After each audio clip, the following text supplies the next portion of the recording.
أعوذ بالله من الشيطان الرجيم. بسم الله الرحمن الرحيم. السلام عليكم ورحمة الله وبركاته.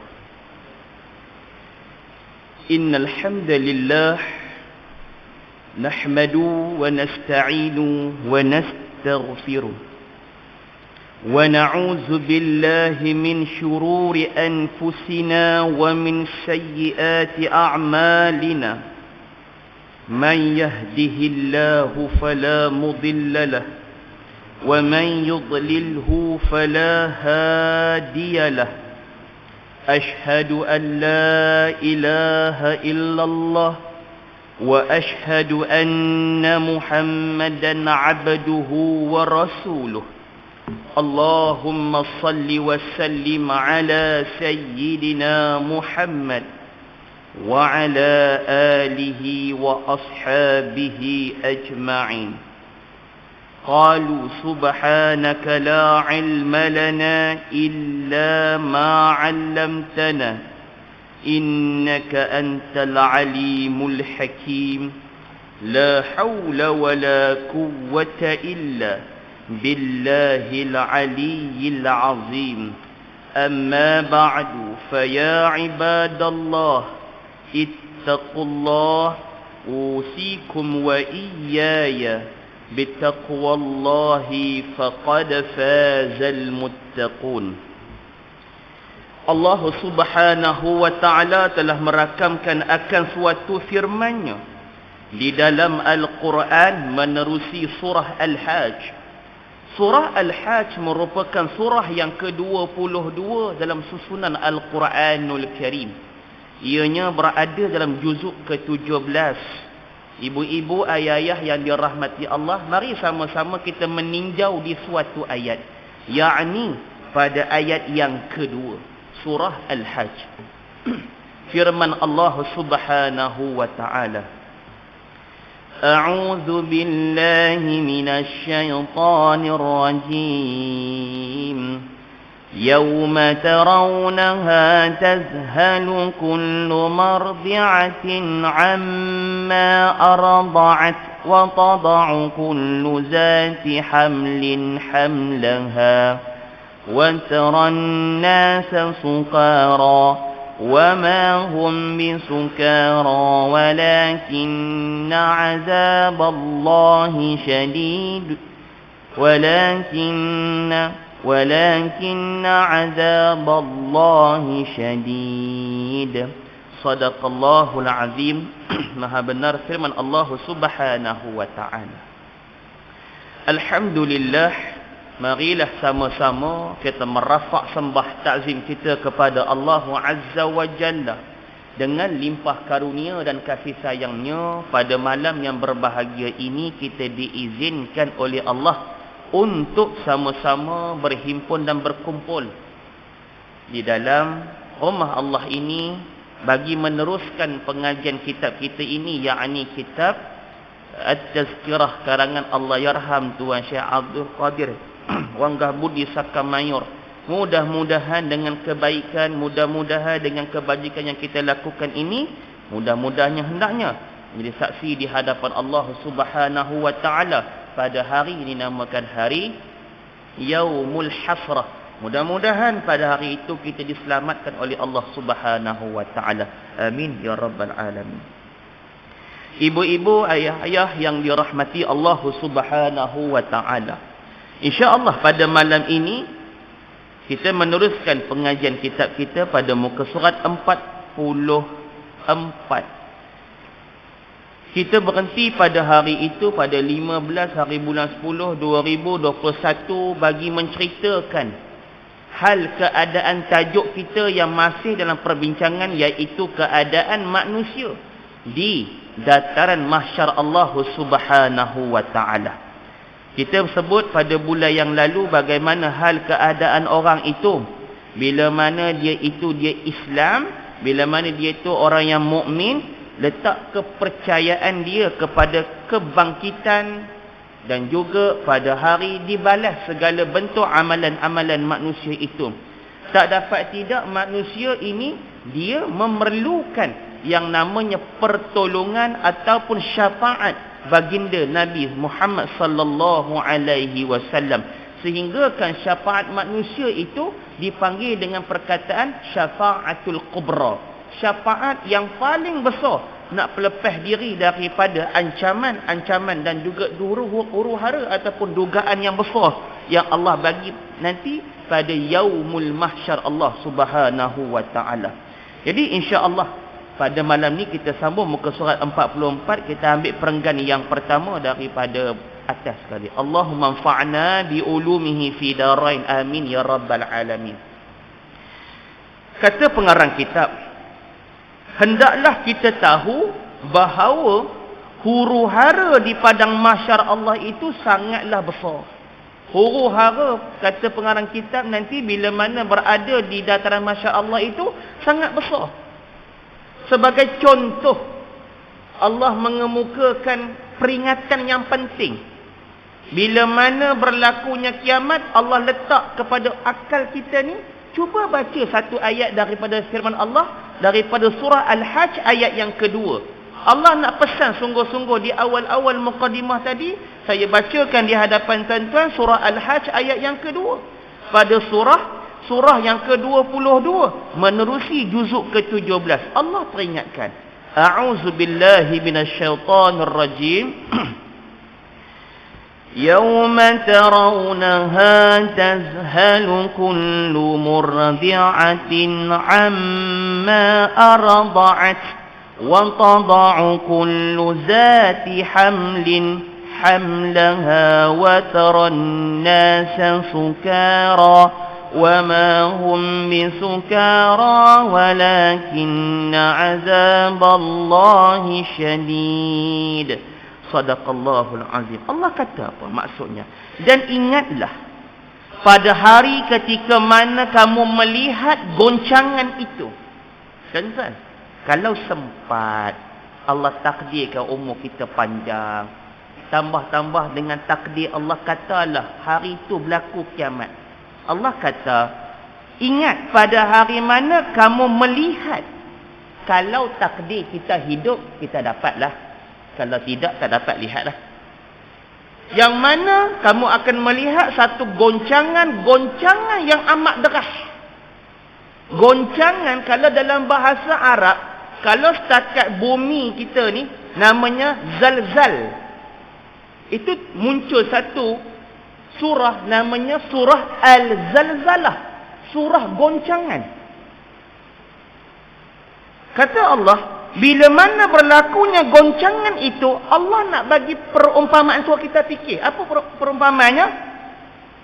Kullu murdi'atin 'amma arda'at. Kata Allah Subhanahu wa taala, pada ketika itu perempuan-perempuan yang menyusukan anaknya, dia lupa anaknya yang dia nak susukan tu. Kenapa? Nak selamatkan diri. Nak cuba selamatkan ke diri, nak pelepah diri, kot-kot boleh selamatkan nyawa sendiri. Masa tu anak kecil pun dia lupa dah. Allah bagi perumpamaan waktu perempuan yang sedang nak menyusukan anak tu, dia terlepas. Dia yang penting dia nak selamat diri, macam mana dia boleh bawa diri dia dulu. Walhal anak ni. Satu. Yang kedua, Allah kata apa? Wa tada'u kullu zati hamlin hamlaha. Dan kata Allah Subhanahu wa taala, setiap perempuan yang hamil ketika itu, yang mana perempuan dalam hal keadaan dia kandung, dia dalam keadaan dia membawa anak dalam kandungannya itu, maka kamu akan lihat keguguran akan kandungannya tu. Tadi dah nyusu anak, dia tak ingat anak, lantak hang lah, aku nak selamatkan diri. Tamsilan yang kedua, waktu dia mengandung tu, kata takdir ada yang mengandung, gugur kandungannya. Sebab goncangan dunia ini terlampaulah dah dahsyat. Ini berlaku time mahsyar kah? Dah, bukan mahsyar. Ini dekat dunia lagi. Tengah-tengah kiamat tu, tengah-tengah berlaku huru-hara yang besar. Tamsilan Allah lagu ni. Wa taran nasa sukara, dan kamu akan melihat manusia ketika itu dia sangat mabuk. Tuan-tuan, kalau kita pusingkan badan, kalau kita main pusing kepala otak kita, main pandang ke atas, kita cuba pusing, pejam mata, kita pusing, mabuk kita. Tu huyun hayam kita. Maka kata Allah pada kamu, ketika itu kamu lihat manusia dalam keadaan bila dia nyusu anak, dia lupa anak dia. Waktu time tu kalau ada kata-kata ada perempuan yang mengandung, gugur kandungannya tu. Goncang yang amat dahsyat. Kalau kamu tengok manusia lain, pakat-pakat duk mabuk. Dia kerana goncangan yang amat dahsyat. Walakinna azaballahi syadid. Tetapi azab Allah itu sangatlah apa? Sangatlah pedih. Sadaqallahul azim. Cerita ni tak berada lagi di mahsyar Allah. Tapi cerita pengarang kitab, kamu kena tahu bahawasanya huru-hara di padang mahsyar itu amatlah besar. Cerita kita tadi dalam Quran, belum kiamat lagi, belum yang namanya padang mahsyar. Allah nak tunjuk kiamatnya dunia ni satu cabar yang cukup besar dah. Bila mana berada masuknya suasana alam mahsyar ataupun alam yaumul hasrah, hari pakat-pakat manusia duka cita, pada hari ketika itulah tersangatlah besar. Baik, sehingga kata orang-orang kafir apa dia? Wahai Tuhanku, berilah kesenanganku jika aku ke neraka sekalipun. Ini cerita yang sangat tidak maklum kepada akal. Tapi tuan-tuan, saya cari dalil tu, sebab dia tak nyatakan nota kaki. Adakah ini hadis ataupun kata para alim ulama ataupun fatwa sahabat ke ataupun tabi'in ke? Saya jumpa perkataan ini dalam sebuah kitab yang nama kitab Tanbihul Ghafilin, pada bab yang menceritakan babun ahwalul qiyamah wa afza'uha, bab yang menceritakan hal keadaan berlakunya kiamat dan juga cabang-cabangnya. Bila saya buka muka surat yang ke-41 jumpa cerita ni. Cerita ni hadis yang tadi yang kata ada orang cerita, ada orang kafir akan sebut. Bukan orang kafir, Nabi yang sebut. Nabi sebut orang kafir nanti bila time kiamat ni, apa dia punya sangkaan hati mereka. Kata pengarang kitab, berilah kesenangan kepadaku jika ke neraka sekalipun. Hadisnya berbunyi begini. Riwayat daripada seorang sahabat Nabi yang bernama Abdullah bin Mas'ud ataupun gelarannya Ibnu Mas'ud. Baik, tuan-tuan, kita nak kenal sahabat Nabi loh. Ibnu Mas'ud apa tuan-tuan? Tuan-tuan kalau mengaji kitab 40 hadis matan arba'in, tuan-tuan kena buka muka surat belakang sekali tu, tengok biodata ringkas dia. Siapakah Abdullah bin Mas'ud? Abdullah bin Mas'ud ini adalah sahabat baginda Nabi sallallahu alaihi wasallam yang bergelar dengan gelaran sahibu sirri Rasulullah sallallahu alaihi wasallam. Dia ni orang kanan Nabi, sebagai pemegang rahsia Nabi. Nabi kalau nak simpan rahsia, Nabi boleh bisik dekat sahabatnya yang bernama Abdullah bin Mas'ud ni. Kerana Abdullah bin Mas'ud ni orang cukup paling jujur dan amanah, takkan buka cerita. Jadi Nabi ada setiausaha sulitnya yang bernama Abdullah bin Mas'ud. Abdullah bin Mas'ud ini bukan orang, kalau bahasa muda ni, bukan orang biasa-biasa. Dia ni orang al-awwalid, as-sabiqun al-awwalun. Semenjak Islam datang, dia ni antara sahabat yang terawal menerima Islam, diajak atas istilah menerima dakwah baginda Nabi dikala orang Arab kafir Quraisy tak menerima Islam, menentang Nabi. Dia letak percaya dekat Nabi. As-sabiqun al-awwalun, orang yang boleh dipercayai. Siapa dia? Ni Abdullah bin Mas'ud ni, antara sahabat baginda Nabi yang terawal memeluk Islam ketika itu. Walaupun dia begitu, dia ni bukan orang kenamaan tuan-tuan. Dia bukan golongan VVIP, tidak. Dia ni diceritakan oleh para alim ulama, dia ni hanya khadimur Rasulullah sallallahu alaihi wasallam. Apa makna khadim? Dia ni pembantu Nabi. Khadam Nabi dah. Kalau khadam hari ni, maksudnya dia dimiliki. Dia kerana dia ni khadam Nabi. Dan Nabi sungguh tak nak ada seorang khadam. Nabi boleh buat kerja. Nabi sendiri pun boleh usaha. Tapi kerana usaha dia nak semata-mata berdamping dengan Nabi. Nak rapid dengan Nabi. Nak bersama dengan Nabi. Dia cuba mengabdikan diri dia kepada Allah. Dan juga meletakkan dirinya hamba kepada baginda Nabi sallallahu alaihi wasallam. Tuan-tuan, kerana itu, kerana kebersamaan dia dengan Nabi, dia sentiasa bersama dengan Nabi, dia senantiasa dalam urusan apa sentiasa dengan Nabi. Dia ni, kerja dia buat 3 benda je.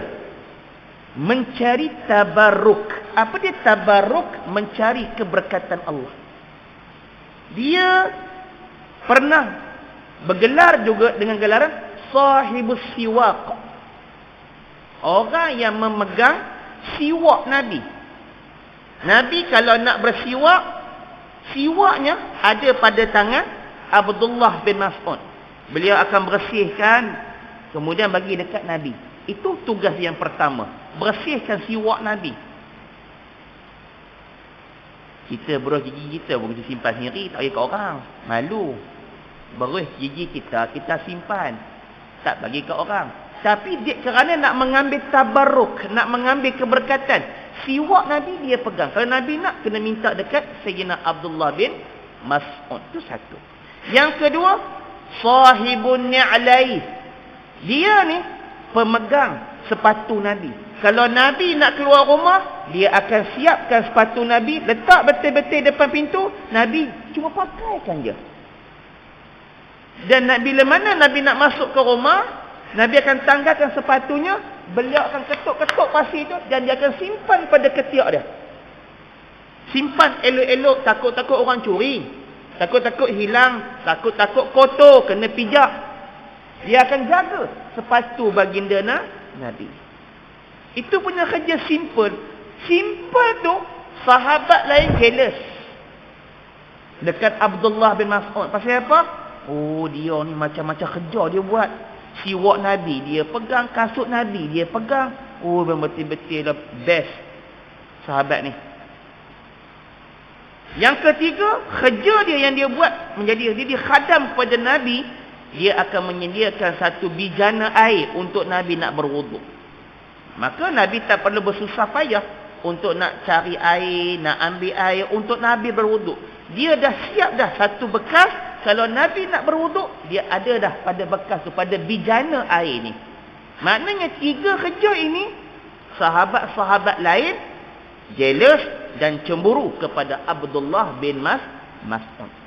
Dan dia ni pernah ikut dalam peperangan Badar Nabi, dalam perang Uhud. Dan dia ni antara orang yang pernah menyertai dalam peperangan di Yarmouk. Cerita sedikit berorang itulah. Baik, satu ketika Abdullah bin Mas'ud daripada baginda Nabi sallallahu alaihi wasallam, Nabi bersabda, "Innal kafira liyaljimu bi'arafatin min tuli zalikal yawm hatta yaqul ya rabbi irhamni walau ilan nar." Sadaqar Rasulullah sallallahu alaihi wasallam. Baik. Kata baginda Nabi sallallahu alaihi wasallam, apabila orang-orang kafir ini diberikan hukuman oleh Allah Subhanahu wa taala, orang kafir diberi hukuman oleh Allah Subhanahu wa taala, pada ketika itu orang kafir mula kabar dekat Tuhan, mula merayu dekat Tuhan, mula nak kautim dengan Tuhan. Apa depa kautim? Ya Rabb, wahai Tuhan, irhamni, tolonglah, rahmatikanlah aku, berilah aku kesenangan, tolonglah ringankan sedikit azab aku. Walau ilan nar, walaupun aku dibawa ke lembah, ke neraka sekalipun. Tengok tuan-tuan, orang kafir punya cita-cita pada hari itu. Adakah cita-cita pada hari itu dapat tercapai? Tidak. Tak, langsung tak tercapai. Dia merayu. Moga Allah Subhanahu Wa Taala terkesan dengan rayuan mereka. Tidak. Tidak langsung. Sehingga kan kata mereka, ya Rabb irhamni walau ilan nar. Tolonglah ya Allah, rahmatilah kami ni walaupun kami dimasukkan ke neraka sekalipun, bagilah sedikit kesenangan. Tengok cara tu punya depa dok kauti dengan Tuhan. Adakah Allah layan? Tak. Allah tak layan. Maka ketika itu kata perang kita apa dia? Ketika baginda Nabi Muhammad sallallahu alaihi wasallam bersyafaat, yakni berlindung kepada Tuhannya dalam usaha mencerai dan juga menyelesaikan antara mereka, maka Tuhan pun menyuruh para malaikat yang menanggung arash, menanggungnya ke satu mauqif, yakni tempat perhentian, yakni berdiri pada hari mahsyar Allah, sehingga didatangkan dengan syurga di sebelah kanan arash dan juga neraka di kiri arash Allah Subhanahu wa taala. Nah, kita dah bincang dah hari itu tentang syafaat baginda Nabi sallallahu alaihi wasallam. Nabi ni dia boleh satu cerita, satu tahap, dia boleh ada syafaat yang Allah bagi dekat dia, yakni bawa keluar orang yang dah ada dalam neraka. Syafaat Nabi antara dia ada 5. Antara yang 5 tu, syafaat Nabi dia boleh bawa keluar manusia yang telah ditentukan oleh Allah dalam neraka. Dan Nabi boleh bawa keluar dengan satu syarat je. Syaratnya, orang itu, matinya dia itu, hal keadaan dia ini, dia itu adalah Muslim. Kalau kafir, Nabi tak boleh buat apa dah. Kalau kafir, Nabi tak boleh buat apa dah. Hatta kan kata kafir, kalau kata munafik sekalipun, Nabi tak boleh tolong. Munafik bukan kafir, tapi munafik dia ni dalam 2 muka. Dia tu Islam, tapi dia kerana hatinya itu nak mempermainkan agama. Rambut sama hitam, hati lain-lain. Maka orang ini Nabi tak tolong. Yang Nabi tolong siapa dia? Yang mana ada saki baki umat-umat Nabi, yang mana akhir kematiannya itu sempat dengan kalimah La ilaha illallah. Nabi boleh tolong. Nabi boleh tolong. Tolong macam mana? Syafaat. Antara syafaat Nabi, bawa keluar manusia ini daripada neraka Allah untuk dimasukkan ke dalam syurga Allah dengan izin Allah Subhanahu wa ta'ala. Kan dulu saya pernah cerita penghuni terakhir. Kan boleh, Nabi kenal siapa penghuni terakhir yang keluar daripada pintu neraka Allah Subhanahu wa ta'ala. Tuan-tuan tengok mukjizat Nabi.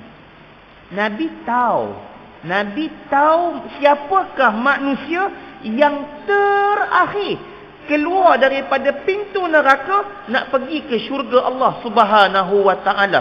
Dia kerana Nabi selamatkan dia ni dengan syafaat Nabi. Itu penghuni terakhir. Tak ada dah orang nak bawa keluar lepas ni, melainkan dia saja penghuni terakhir. Yang lain lepas dah, lepas. Dia ni penghuni terakhir. Sampaikan disebut dalam kitab Bahrul Mazi, dia ni bila mana dihadapkan kepada Allah Subhanahu wa ta'ala, bila nak tengok tempat tinggalnya dalam syurga, dibuka pintu syurga kepada dia, dia kata dekat Tuhan, Ya Rabb, wahai Tuhanku, tidaklah ada lagi tempat untukku. Tak ada dah. Orang lain dah pakat-pakat ambil dah yang kata tempat aku dalam syurga ni. Tak ada dah tempat aku. Kemudian kata Allah kepada penghuni terakhir ni, cuba tengok betul-betul. Ada. Tengok betul-betul. Ada tempat kamu. Dia tengok, dia tinjau, dia lihat. Dia kembali balik kepada Allah. Ya Tuhanku, tidak ada tempatku dalam syurga. Nak patah balik ke neraka tak mau. Sebab dah diselamatkan oleh Nabi. Takkan nak patah balik. Kali ketiga dia tengok. Kembali kepada Allah. Dia kata dekat Tuhan, Ya Rab, tempat aku tak ada. Tempat aku tak ada dalam syurga. Dan hati dia tak nak kembali ke dalam neraka. Kemudian baginda Nabi SAW menyebut dalam hadis dalam kitab Ar-Mazi jilid yang ke-18, sesungguhnya Nabi ketika itu senyum bila mana dapat wahyu daripada Allah Subhanahu Wa Taala. Bila Nabi senyum, sesungguhnya tempat manusia yang terakhir keluar daripada neraka Allah Subhanahu Wa Taala, Allah karuniakan dekat si dia ini, iaitu 10 kali ganda luasnya bumi ini kepada penghuni terakhir yang keluar daripada pintu neraka Allah Subhanahu Wa Taala. Tuan-tuan, ni siapa dia yang kata penghuni terakhir tu? Dia lah. Kita tak tahu siapa dia, tapi dia ni Allah bagi limpah rahmat dekat dia. Keluasan syurga dia 10 kali ganda luasnya dunia. Siapa dia ni ya? Dia ni penghuni terakhir je Ustaz. Ya, itu penghuni terakhir. Maknanya kalau penghuni yang pertama, penghuni kedua, penghuni yang ke-100, penghuni yang ke-1000, penghuni yang ke-1,000,000, lagi luas tak? Lagi luas lah. Kalau penghuni yang terakhir keluar pun dapat sebegitu lupa dia punya kemewahan takdir Allah bagi dekat dia. Luasnya syurga dia untuk dia seorang. 10 kali ganda luasnya yang namanya bumi ini. Masya Allah, tabarakallah, maha kaya Allah Subhanahu Wa Taala. Betul lah kata pengarang kitab, apabila didatangkan syurga di sebelah kanan arasy Allah dan neraka Allah daripada sebelah kiri arasy Allah Subhanahu Wa Taala. Kemudian dibentangkan, yakni dipamerkan makhluk bagi tujuan memeriksa amal, sehingga bermacam-macam keadaan mereka itu. Setengah mereka tidak diperiksa langsung, inilah yang sedikit sahaja.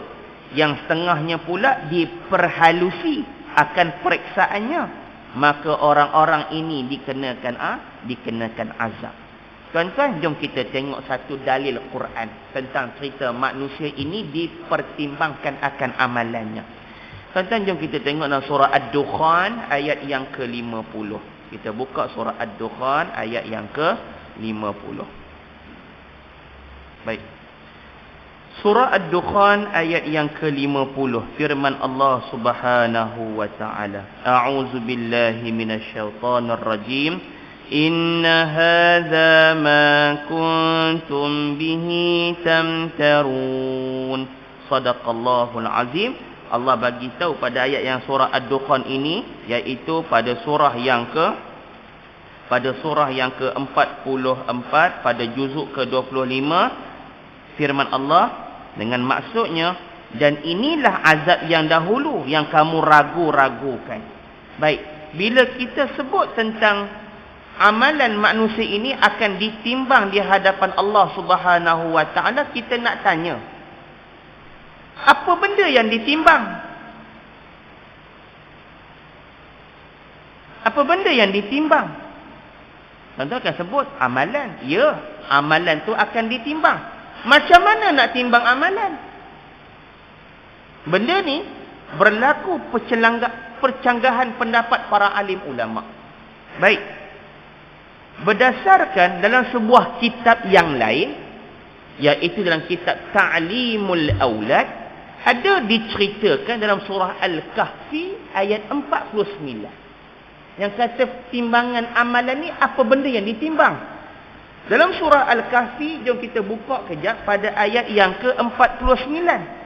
A'udzu billahi minasyaitonir rajim. Wa wudi'al kitabu fataral mujrimina mushfiqina mimma fihi wa yaqulun ويقولون يا ويلتنا ما لهذا الكتاب لا يغادر صغيرة ولا كبيرة إلا أحصاها ووجدوا ما عملوا حاضرة ولا يظلم ربك أحدا. صدق الله العظيم.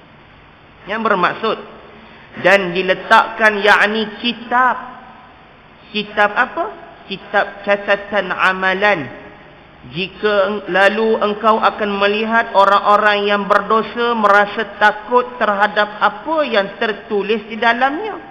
Mereka berkata, betapa celakanya kami. Kitab apakah ini? Tidak ada satu pun yang tertinggal. Yang kecil maupun yang besar. Melainkan semuanya tercatat belaka. Sadaqallahul azim. Yang ditimbang, pendapat ulama yang pertama cerita yang ditimbang di hadapan Allah itu adalah kitab amalan. Kitab tu ditimbang. Kenapa ditimbang? Sebab firman Allah sebut surah Al-Kahfi, segala catatan manusia, kecil ke besar, ke baik ke buruk, semua terkandung dalam kitab itu. Jadi pendapat pertama sebut yang menjadi timbangan amalan adalah kitab manusia itu nanti. Itu pendapat yang pertama. Kita tengok pendapat yang kedua.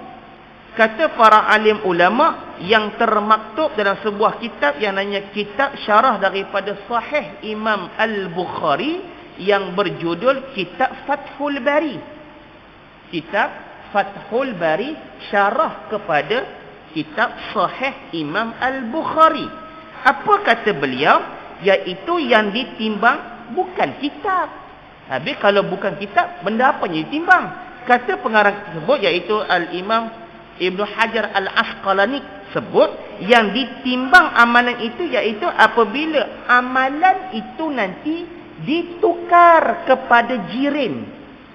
Amalan sembahyang, amalan zakat, amalan puasa, amalan haji, amalan sedekah, amalan buat baik, taat kepada ibu bapa, apa saja amalan baik ini nanti, dia kata benda kebaikan tu nanti akan ditukar kepada bentuk jirim.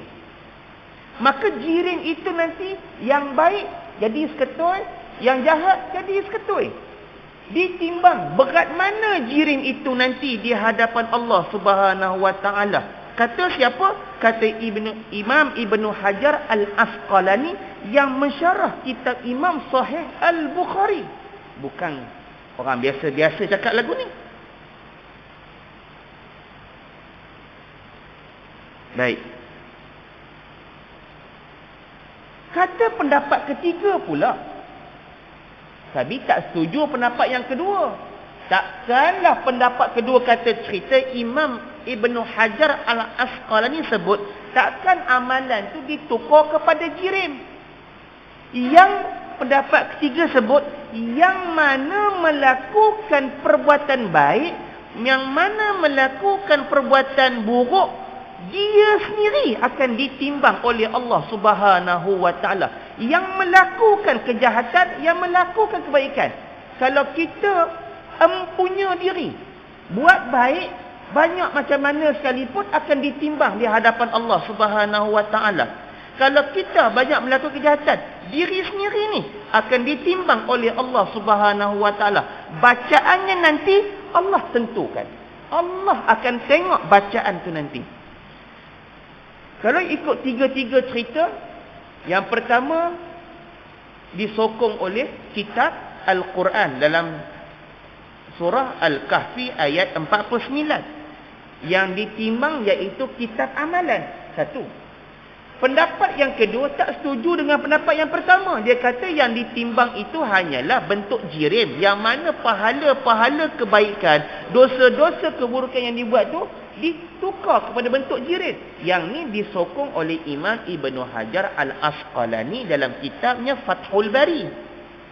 Pendapat yang ketiga, dia tak ada dalil. Anggapan dia sendiri akan naik dacing itu. Dia sendiri akan naik pada tempat timbangan itu. Maka timbangan itu akan membaca kadar baiknya. kadar jahatnya itu. Tapi dalil tak ada. Ketiga-tiga pendapat ni, boleh tak kita ambil? Boleh kita ambil. Tetapi, saya kata saya, secara peribadi, cenderung kepada pendapat yang pertama. Secara peribadi, saya cenderung kepada pendapat yang pertama. Iaitu dengan perbahasan yang ditimbang itu adalah kitab amalan. Adakah saya tak setuju dengan pendapat kedua? Tidak. Saya kata saya cenderung. Sebab yang sebut di bawah ulama. Adakah saya tak setuju dengan pendapat yang ketiga? Tak juga. Yang cakap di bawah ulama. Kesemuanya saya setuju. Tapi kecenderungan saya berpihak kepada yang pertama. Iaitu yang ditimbang adalah kitab amalan. Maka tak dapat tidak, kata pengarang kitab, di sini juga diberikan suratan amalan masing-masing. Ingat, tuan pengarang kitab pun dia sokong dengan pendapat yang pertama.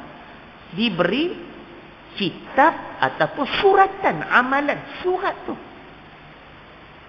Ashabul yamini ma ashabul yamin. Maka beruntunglah, sangat beruntung di kalangan orang-orang yang mendapat laluan sebelah kanan.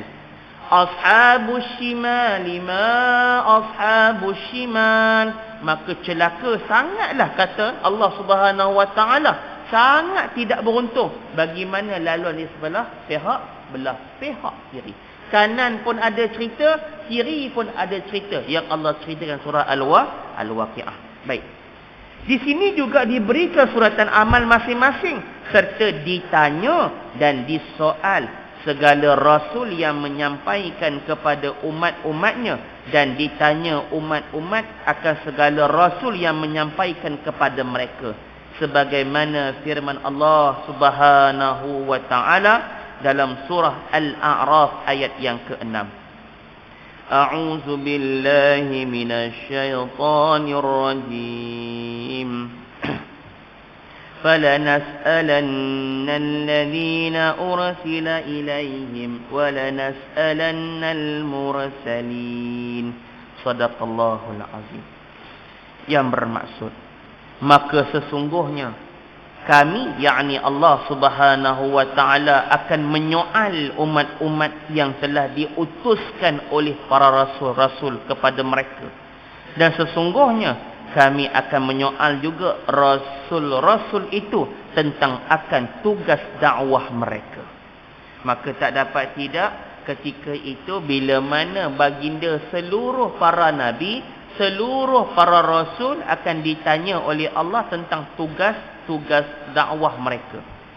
Dan Allah akan tanya juga kita berkenaan tentang pesuratan amalan kita ni yang diambil melalui segala rasul-rasul yang menyampaikan. Allah akan tanya, adakah sampai urusan dakwah rasul itu kepada kita. Sebab itu tuan-tuan, dalam kitab 40 hadis penawar hati yang dikarang oleh Allah yarham Tuan Syekh Ahmad Fahmi Zamzam Al-Maliki An-Nadwi, muka surat yang pertama, hadis tu cerita 4 soalan manusia kena jawab depan Allah Subhanahu wa taala. Cerita dalam kitab dia tu. Hadis yang pertama dalam kitab 40 hadis penawar hati, hadis yang pertama tajuk cerita dia 4 soalan yang mesti dijawab. Bila mana manusia berada di dataran mahsyar Allah Subhanahu wa taala, kata baginda Nabi Muhammad sallallahu alaihi wasallam, la tazulul qadama ibnil adam yaumal qiyamah hatta yus'ala arba'ah. Tidak akan berganjak kedua kaki mana-mana anak Adam pada hari kiamat nanti, sehinggalah dia tu nanti akan ditanya oleh Allah Subhanahu wa taala arba'ah as-soal. Ada 4 soalan yang mesti manusia kena jawab. Mesti. Maksudnya tuan-tuan, betul lah kita mengaji yang kata bumi mahsyar ini kita berdiri begitu lama Dik kerana Allah nak tanya seorang 4 soalan. Per individu tidak ada terkecuali. Nabi dan juga Rasul juga akan ditanya tentang 4 soalan ini. 4 soalan ini. Baik. Apakah keempat soalan itu? InsyaAllah bulan 12 nanti kita akan bincang. Abang Razak kata lah, ya kan kita hari ni nak dengar. Lah kita akan sanggup soalan tu. Atau paling mudah beli je kitab 40 penawar hati, tengok apa soalan ditanya. Nak abang duit, tunggu start je nanti cerita. 4 soalan tu. Tentang tu bayangkan, kita di alam barzakh, dia dah ditanya dah malaikat tentang 5 soalan. Masuk hari mahsyar nanti, Allah pula tanya. Malaikat punya soalan. Allah punya soalan. Adakah kita tak nak jawab? Tak boleh. Kita kena jawab soalan tu. Tu betul. Hari tu kita berdiri sampaikan tak tahu bila tempoh kita boleh berdiri. Manusia punya peluh hari tu ikut amalan masing.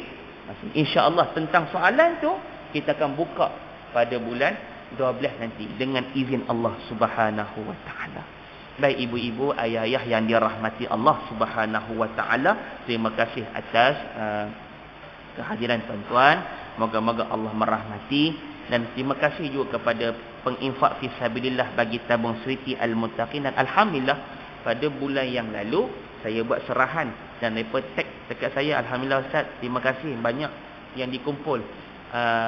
Tak kurang daripada RM1,700. Alhamdulillah. Mereka mengucapkan ribuan terima kasih. Mudah-mudahan Allah saja dapat membalas jasa baik ibu-ibu ayah memartabatkan pengajian Islam di peringkat kemunting di bawah seliaan Seriti Al-Muttaqin. Mudah-mudahan kebaikan itu kembali kepada ibu-ibu dan juga ayah-ayah. Amin ya rabbal alamin. InsyaAllah hari itu saja atas pertemuan kita pada malam ini. Mohon ampun maaf kiranya tutur kata kurang menyenangkan. Hanya yang baik itu tanda daripada Allah Subhanahu wa taala. Kelemahan, kekurangan datang daripada kebodohan diri saya sendiri. Aqulu qauli hadza wa astaghfiru lakum. Wassalamualaikum warahmatullahi wabarakatuh. A'udzu billahi minasyaitonir rajim. Bismillahirrahmanirrahim. Alhamdulillahi rabbil alamin wassalatu wassalamu ala rasulil amin wa ala alihi wa sahbihi ajma'in. اللهم اجعلنا جمعنا هذا جمعا مرحوما وتفرقا من بعده تفرقا معصوما. ربنا آتنا في الدنيا حسنة وفي الآخرة حسنة وقنا عذاب النار. وصلى الله على سيدنا محمد وعلى آله وصحبه وبارك وسلم. سبحان ربك رب العزة عما يصفون وسلام على المرسلين والحمد لله رب العالمين. تقبل الله منا ومنكم تقبل يا كريم. أقول قولي هذا وأستغفر لكم والسلام عليكم ورحمة الله وبركاته والله أعلم بالصواب.